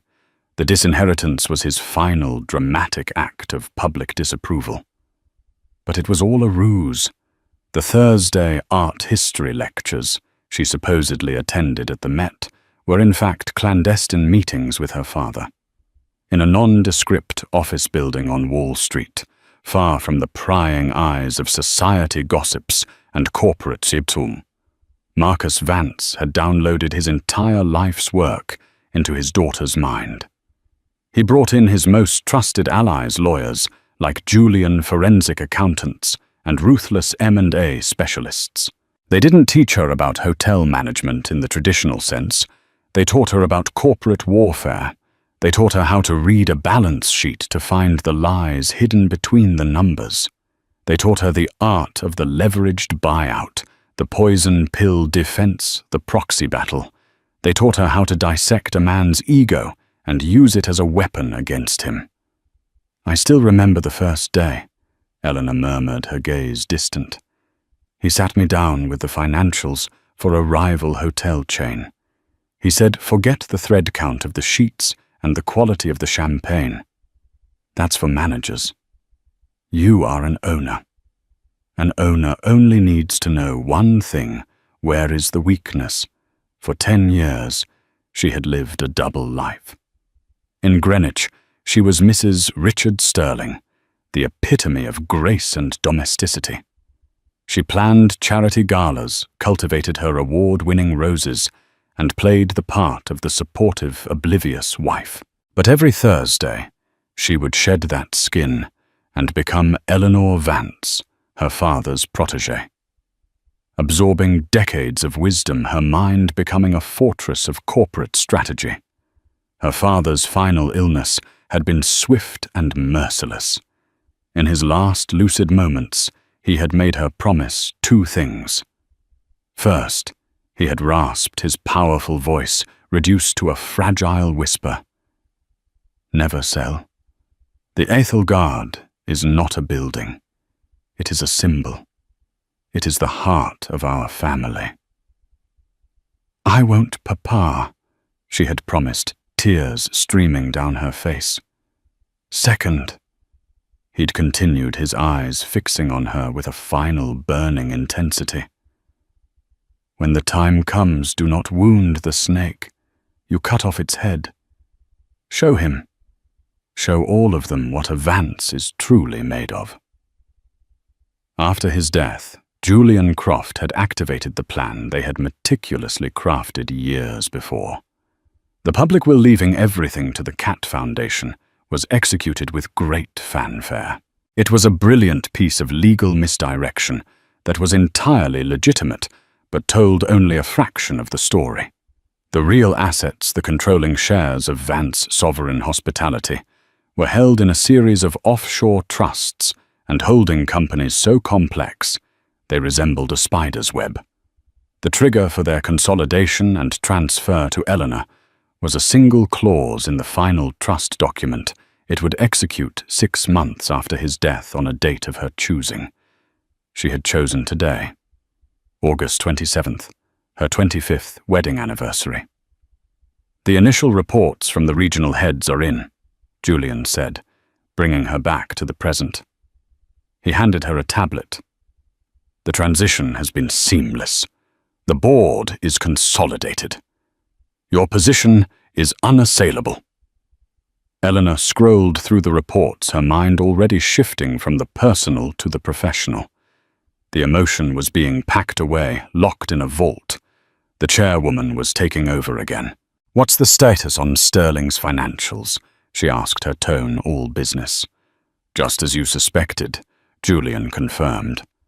"His Hudson Yards project is a black hole. He's been shuffling funds from his more stable commercial properties to cover the hemorrhaging losses, but he's running out of road. He secured a bridge loan from a private equity firm, Blackwood Capital, but the terms are predatory. He defaults in 90 days if he can't secure a major infusion of capital." "Blackwood Capital," Eleanor mused. "That's Alistair Finch's outfit, a shark who smells blood a mile away." She looked up from the tablet, a new, colder determination in her eyes. "Alistair owes me a favor. My father's endorsement got his first fund off the ground." "What are you thinking, Eleanor?" Julian asked, though he already knew. He recognized the look in her eyes. It was the same look Marcus Vance used to get right before a hostile takeover. "Richard came to my company for a bailout," she said. "He won't get one. But a predator never leaves a wounded animal to die of natural causes. That's inefficient." She walked over to the massive rosewood desk that had been her father's and sat in the chair. It felt right. She looked out at the city, her city now, and a plan began to form, cold, calculated, and utterly devastating. "Julian," she said, her voice dropping to the register of command. "Get me Alistair Finch on the phone, and then I want you to start drawing up the paperwork. I'm not interested in a partnership with Sterling Legacy Properties." She paused, looking at the name on a gold-plated placard on the desk, Marcus Vance. "I'm interested in an acquisition." Back in the Imperial Suite, the 82 Petrus sat half-finished on the coffee table, its luxurious promise now tasting like ash in Rick's mouth. The decadent spread of food was untouched. The magnificent view of Central Park, which had seemed like a testament to his power an hour ago, now felt like a cruel mockery. The city outside was oblivious, humming with life and commerce, while inside this gilded cage, his world had imploded. He paced the length of the suite, his Tom Ford jacket discarded on a chair, his tie loosened. He had replayed the scene in the Concord room 12 times in his head, each replay more humiliating than the last. Eleanor's cold eyes, her new commanding voice, the way she had used her maiden name like a weapon, Madam Chairwoman.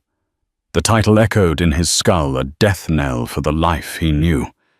His first instinct was to call her to try and fix this. He pulled out his phone, his thumb hovering over her name, Eleanor. It seemed so inadequate now. He pressed the call button. It rang once, then went straight to voicemail. Her familiar, gentle voice greeted him. "You've reached Eleanor. Please leave a message." It was the voice of the wife he thought he knew, a ghost, from a life that no longer existed. He hung up without leaving a message. What could he possibly say? He tried again this time, calling her private line at the house. The housekeeper answered. "The Sterling residence." "It's Richard, Martha. Is Eleanor there?" he asked, his voice strained. "No, Mr. Sterling. Mrs. Sterling left this morning. She said she'd be staying in the city for the foreseeable future. She left a package for you with security at the front gate. For the foreseeable future. The words were a slam of a door in his face. A package. He could only imagine what it contained. Divorce papers, probably. Or maybe just the keys to the Greenwich house, a clear signal that he was no longer welcome. Panic, cold and sharp, began to set in. This wasn't just about his marriage. His entire empire was on the line. Eleanor knew about Hudson Yards. She knew about his liquidity problems. Her statement, "We consider your company's current financial instability to be a potential threat to the market," was not just a rejection, it was a threat. If word of that got out, his lenders would panic. His credit lines would be frozen, and Blackwood Capital would descend upon him like a pack of wolves. He needed to get ahead of this. He dialed his CFO, Mark Renshaw.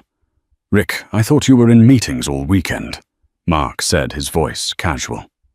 "Change of plans," Rick snapped. "Listen to me, and listen carefully. I want a complete lockdown on all our financials. No one, and I mean no one, talks to the press or any outside analysts. We need to project absolute stability. Put out a press release first thing Monday morning. Announce a new fictional expansion project. Something big. International. We need to look strong." There was a pause on the other end of the line. "Rick, what's going on? Is this about the Vance Group deal? I thought that was a sure thing." "The deal is dead," Rick gritted out. "And it's worse than that. The new chairwoman of Vance Sovereign is... It's Eleanor." Mark was silent for a full 10 seconds. "Eleanor, your Eleanor." "Yes, my Eleanor," Rick yelled, running a hand through his hair in frustration. "Just do what I said, Mark. Lockdown, complete radio silence." He hung up, his breathing ragged. He felt the walls of the suite closing in. He was trapped. It was then that the bedroom door opened. Chloe emerged, wrapped in a fluffy Ethelgard robe, a champagne flute in her hand. Her face was flushed, her eyes bright. She was still living in the movie, oblivious that the script had been torched. "Hey, you," she said, her voice a seductive purr. "That was a long meeting. Did you buy the whole company?" Rick stared at her. At her youth, her naivete, her transactional affection. An hour ago, she had been a symbol of his power and freedom. Now she looked like a liability, a grotesque living monument to his own stupidity. The affair wasn't just an infidelity. It was a catastrophic business miscalculation. He had brought his own Trojan horse into the enemy's citadel. "Get dressed," he said, his voice flat and dead. Chloe's smile faltered. "What? What's wrong? You look like you've seen a ghost." "I have," he muttered. "The ghost of my entire future. We're leaving. Now." "Leaving? But we just got here. You said we had the whole weekend." She whined, the petulant tone that he usually found charming, now grating on his raw nerves. "The weekend is cancelled," he snarled, turning on her with a fury that made her flinch. "The acquisition fell through. The hotel is compromised." "Compromised? What are you talking about?" she asked, her confusion turning to fear. "Rick, you're scaring me." He didn't have the energy to explain the sheer magnitude of the disaster. How could he? How could he explain that the quiet, elegant woman she had probably seen in photos and dismissed as a society wife was now the most dangerous person in his life? "Just pack your things, Chloe," he said, his voice heavy with defeat. "It's over." As Chloe scurried back into the bedroom, her fantasy weekend dissolving into a nightmare, Rick walked to the window. He looked down at the city below. The people looked like ants, all scurrying along their own paths, unaware of the titan who was about to fall from the sky. He had built his name, his legacy, on being the smartest man in the room. He anticipated market shifts. He exploited his rivals' weaknesses. He was always 10 steps ahead. But he had lived for 25 years with a woman whose true identity he had never even bothered to investigate. He had underestimated her, ignored her, and in doing so had handed her the very sword she was now holding to his throat. The cracks in the Sterling Empire were no longer just financial. They were foundational. They ran right through his home, his marriage, and his own colossal ego. And as he stood there, watching the sun begin to dip below the horizon, he had the terrifying premonition that Eleanor was not just going to let him fall. She was going to push him. The ride back to Chloe's trendy but soulless apartment in Chelsea was a silent, suffocating affair. The comfortable luxury of the Rolls-Royce now felt like a tomb. Rick stared blankly out the window, his mind a maelstrom of panic and regret, while Chloe sat rigidly on the opposite side of the plush leather seat, smart enough to know that any attempt at conversation would be met with a volatile response. When the car pulled up outside her building, Rick didn't move. "I'll have your things sent over from Greenwich tomorrow," he said, his voice devoid of any emotion. It was a dismissal. Chloe's head snapped towards him, her eyes wide with disbelief and dawning fury. "That's it? You're just dumping me? After all this? After all your promises?" "The promises were based on a reality that no longer exists," he said coldly. "The game has changed, Chloe, and you're not a player." "I'm not a player," she scoffed, her voice rising. "I'm the reason you're in this mess. You brought me to her hotel, you idiot. You paraded me right in front of her. Don't you think I have some value in this? Don't you think she'd pay to know the details of your sordid little life?" It was a clumsy threat born of desperation, but it struck a nerve. He turned to look at her, his eyes narrowed. "Don't be a fool. You're an insect to her, a gnat. The affair is irrelevant now. This is business. You have nothing she wants." "I have you," she shot back, her voice cracking. "I have your secrets. I have a year's worth of your texts, your emails, your pathetic, lonely late-night calls. Do you really think your precious brand can survive that kind of scandal right now, on top of everything else?" He almost laughed. "My brand. My brand was just executed in a boardroom by my wife. What you have is kindling for a bonfire. It's meaningless. Now get out of the car." Tears of rage and humiliation streamed down Chloe's face. She had bet everything on this man, on this life. She had seen herself as the next Mrs. Sterling. Now she was being discarded like a piece of trash. Her ambition, curdling into pure spite, gave her a final, reckless idea. If the king wouldn't pay, maybe the queen would. She got out of the car without another word and slammed the door. As the Rolls-Royce pulled away, she took out her phone, her hands shaking. She didn't have Eleanor's number, but she was resourceful. A quick search brought up the main number for the Vance Sovereign Hospitality Group's corporate headquarters. 2 days later, Eleanor was in her father's, now her office, deep in a meeting with her new acquisitions team.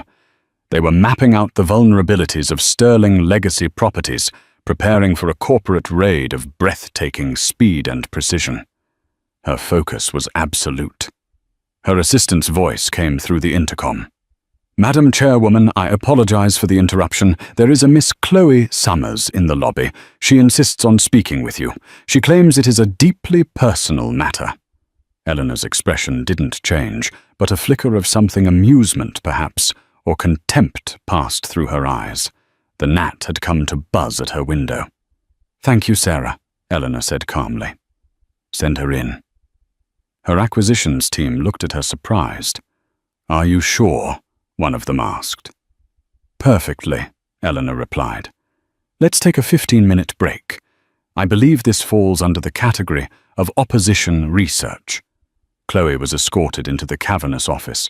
She had clearly put a lot of thought into her appearance, opting not for a seductive dress, but for a sophisticated, albeit ill-fitting business-style outfit. She was trying to present herself as a serious person, an equal. The effect was that of a child playing dress-up. She clutched her designer handbag like a shield, her bravado from 2 days ago replaced by a visible nervousness now that she was face-to-face with the Queen in her throne room. "Mrs. Sterling," Chloe began, her voice trying for a firmness it didn't possess. "I mean, Miss Vance." "You can call me Madam Chairwoman," Eleanor said, not unkindly, but with a tone that instantly established the immense gulf between them. She did not stand or offer a seat. She remained behind her vast desk, a symbol of untouchable authority. "You have 5 minutes. My time is valuable." Thrown off balance, Chloe rushed into her poorly conceived plan. "I'm here to discuss Richard. What he's done to both of us.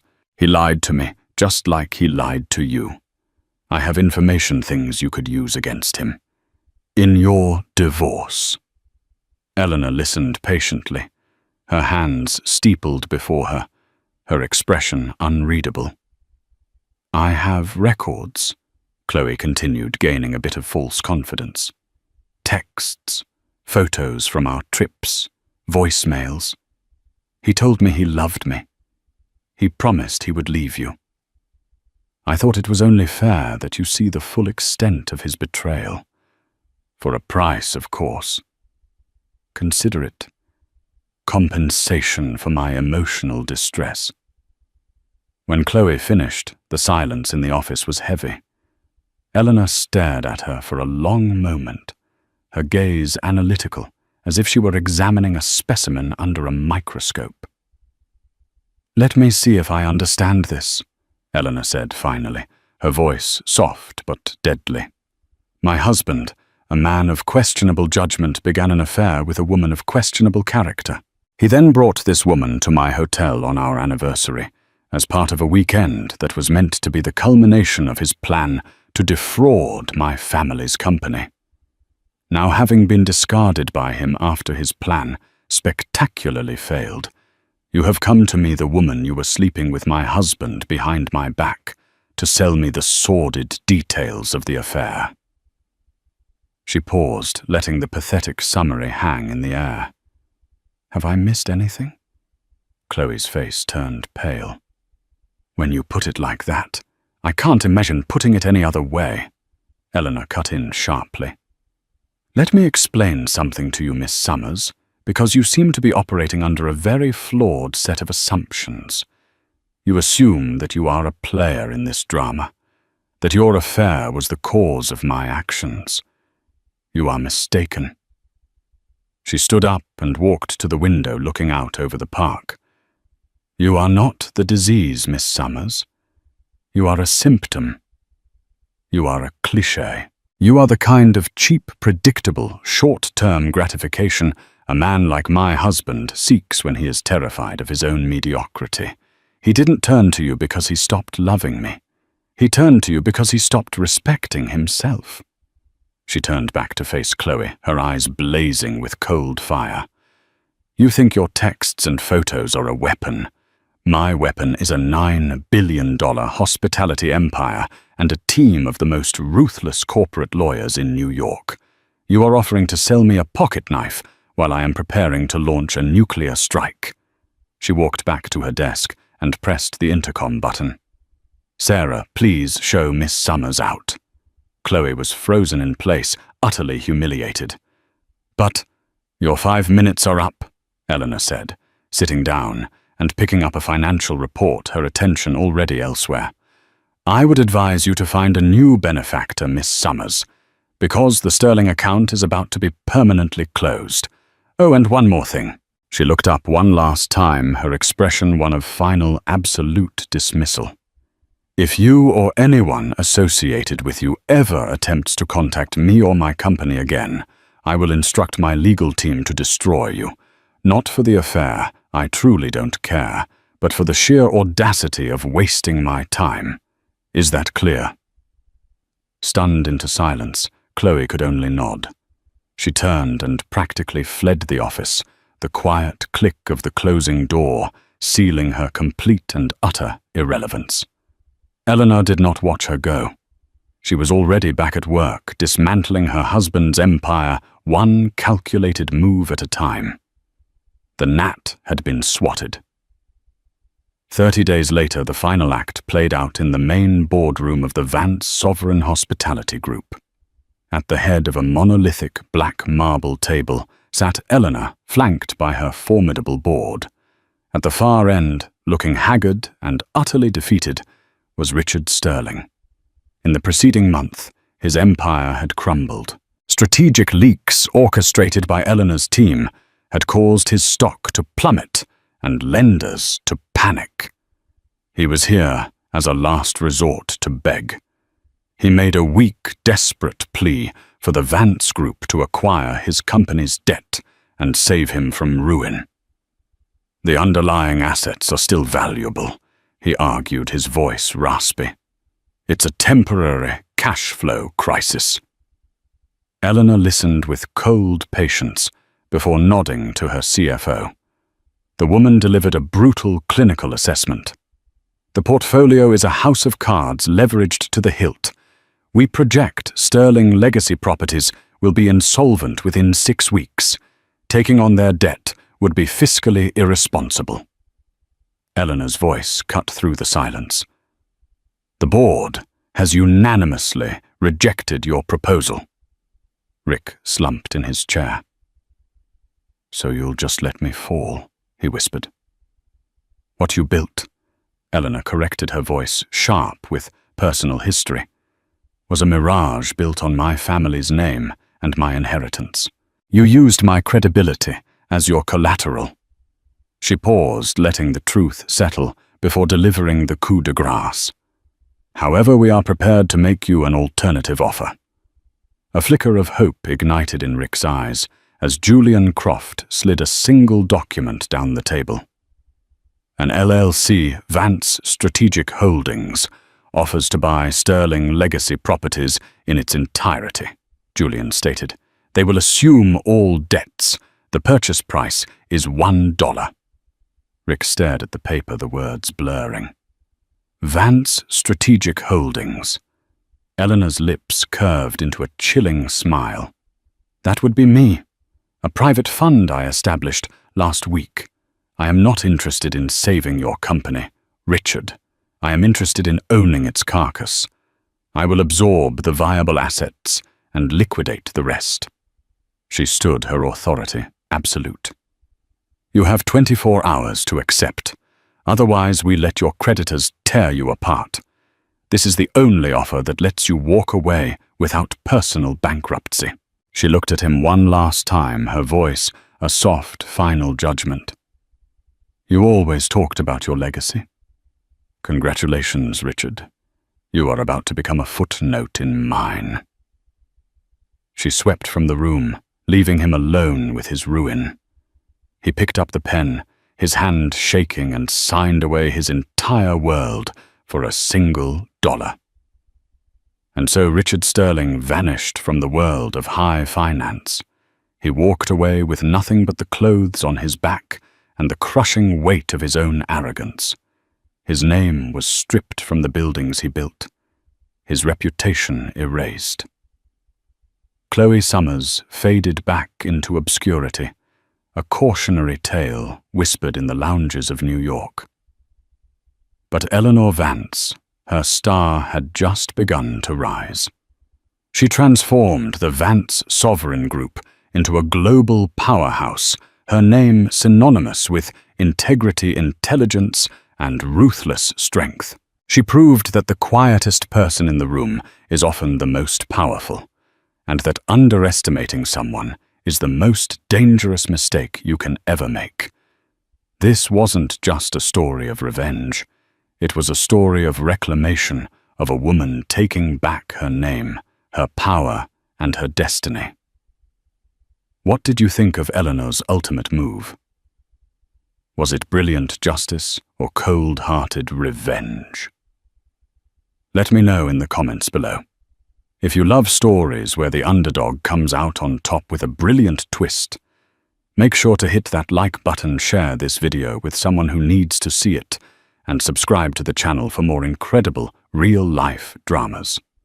You won't want to miss what we have coming next.